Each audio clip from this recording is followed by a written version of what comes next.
Hello my dear, आज देखिए बच्चों तुम लोगों को बताएंगे एक्टिव वॉइस से पैसिव वॉइस बनाना। एक्टिव वॉइस का अर्थ होता है कृतवाच्य और पैसिव वॉइस का अर्थ होता है कर्मवाच्य। बच्चों जब हम इसको देखेंगे कि एक्टिव वॉइस, जैसे तुम लोगों ने एक्टिव वॉइस में प्रेजेंट इंडेफिनिट,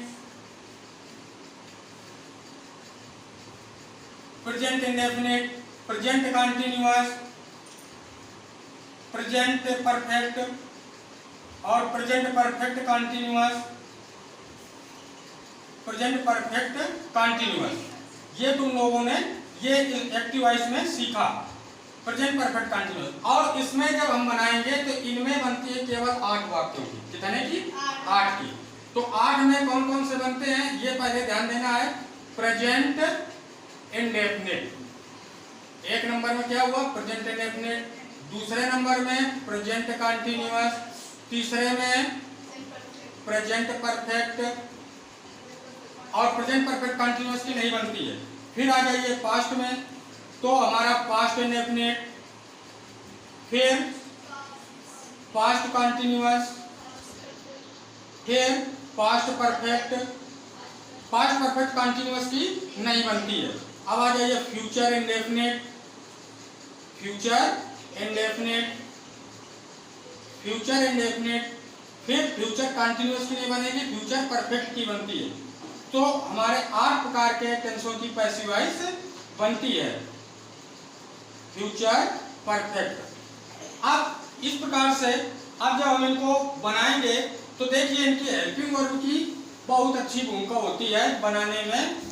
सहायक क्रिया, अगर जो हमारा एक्टिव वॉइस का वाक्य हमारा, अब हम जब बनाएंगे प्रेजेंट इंडेफिनिट में, प्रेजेंट इंडेफिनिट में, प्रेजेंट इंडेफिनिट के सिंपल वाक्य की जब पैसिव वॉइस बनाएंगे, सिंपल वाक्य की पैसिव वॉइस,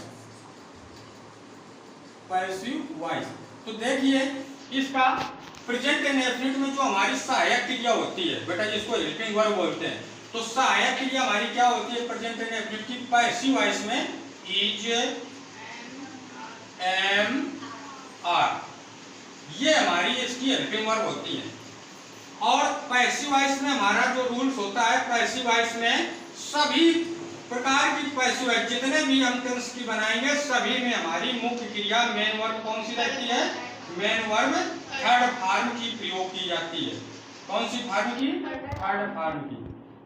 और जब हम इसका जब नया कर्म लिखते हैं तो बाई के तुरंत बाद बाई लिख करके नया कर्म लिखा जाता है। क्या लिखा जाता है? नया कर्म। तो आइए अब देखते हैं हम प्रेजेंट इंडेफिनिट के सिंपल वाक्य की पैसिव वॉइस का एग्जांपल। देखिए किस प्रकार से बनाएंगे इसका। लाइए पहले सूत्र भी लिख लेते हैं। इसका फार्मूला लिखेंगे, पैसिव वॉइस का फार्मूला लिखेंगे, सूत्र लिखेंगे, नया कर्ता प्लस इज, एम, आर। कोई दिक्कत? फिर इसके बाद में आएगी हमारी मेन वर्ब, मेन वर्ब की थर्ड फॉर्म, थर्ड फॉर्म। फिर इसके बाद बेटा आएगा हमारा क्या? बाई। या इसके बाद में हम क्या कर सकते हैं, कोई अन्य हमारे जैसे इन अदर वर्ड आ जाए तो ये लिख सकते हैं, नहीं तो इसके बाद में क्या लिखेंगे? बाई प्लस नया कर्म, नया कर्म। इस प्रकार से अब हम एग्जाम्पल द्वारा समझेंगे। पहला एग्जाम्पल है, हिंदी उसमें लिखी नहीं आती लेकिन हम हिंदी लिख करके बताएंगे। जैसे कहते हैं राम पतंग उड़ाता है। बेटा वाक्य की पहचान करेंगे, प्रेजेंट इंडेफिनिट का सिंपल वाक्य है, साधारण। तो इसमें देखेंगे इसकी एक्टिव वॉइस, इसका जो ट्रांसलेट करेंगे उसको एक्टिव वॉइस बोलेंगे। तो राम फ्लाई, वाई हट करके IES लगा दी जाती है, flies the kite, flies the kite. अब इसका हम पैसिव वॉइस जब चेंज करेंगे तो क्या बनेगा, ये हमारा नया कर्ता बनेगा।